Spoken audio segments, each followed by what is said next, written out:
Hello everyone. So normally I wouldn't make a review about the coffee maker, but because it's bad, basically, I will make one and put it on this channel. And I don't know if anyone will see it, but if anyone does, at least maybe you save yourself 170 euros.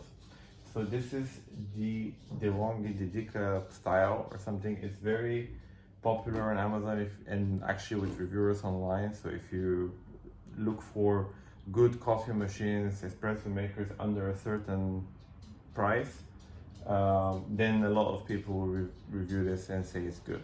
And I guess it depends where you're coming from at this. But we got this, and it's basically at least not what we're looking for, and maybe that will be the same for a lot of people.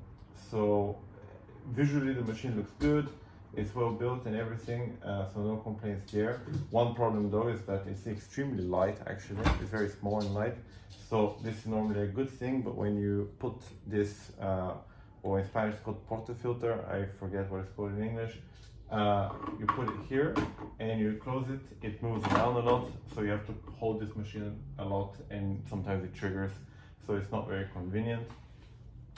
On other topics of things not being convenient, these little filters as well, for some reason, are very difficult to put inside. One of them works, which is for 2 coffees, but the other ones are very stiff and it's a bit of a struggle to get in and get out. So I don't see why that's necessary. 10 years ago they could still do this without problems, so I'm not sure why we're moving backwards in that regard. But of course the main thing is the coffee and what kind of coffee it makes. And we've tried a lot of things to make it better. So played around with the temperature, played around with the coffee ground size, coffee from the store, coffee freshly ground.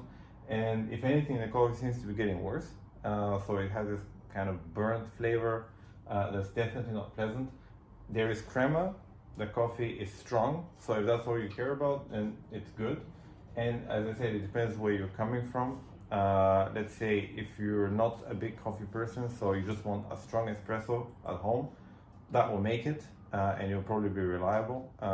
Haven't used it that long to see if it keeps going reliably, but I haven't read complaints about it in that regard. Then if you're used to, let's say for instance, I'm here in Spain, the general coffee quality at most bars in Barcelona is not good. So if you want a really good coffee, you have to go to Café de Especialidad, like specialty coffee bars.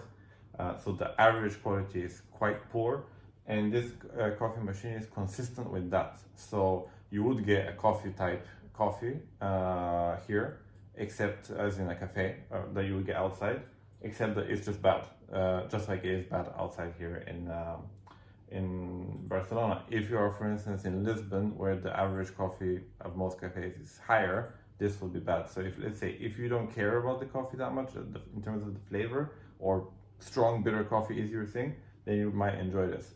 On the other hand, if you're used to Café de Especialidad, you're going to these kind of cafes, and the coffee flavor, that it's soft, that it's multi-layered and actually a good, delicious quality coffee, that's important to you, this machine is nowhere near there. So it will never get you there, unless, I guess, maybe you watch some of these videos and they replace this thing with some fancy ones and you use a special tamper and then it will improve a little bit, but I don't see how it will improve radically.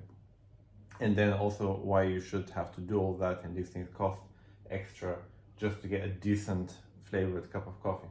So I'm making mostly this video because a lot of people say this is good. From my perspective, it is not. So if you are someone who's into good quality coffee, then avoid this. It's 170 something euros. Obviously coffee machines are very expensive, especially good ones. They tend to allegedly start from 300-400 and above. So manage expectations, of course, with something that's 170. But at least the important thing is to bust the illusion that this at that price is going to give a really good quality coffee, which it is not. Like a good taste, this will not produce. So that's that. Mostly it's a warning video. So sorry to DeLonghi if someone watches this by any chance, but it is what it is. I don't like this. So hope that was helpful to someone. Thanks guys.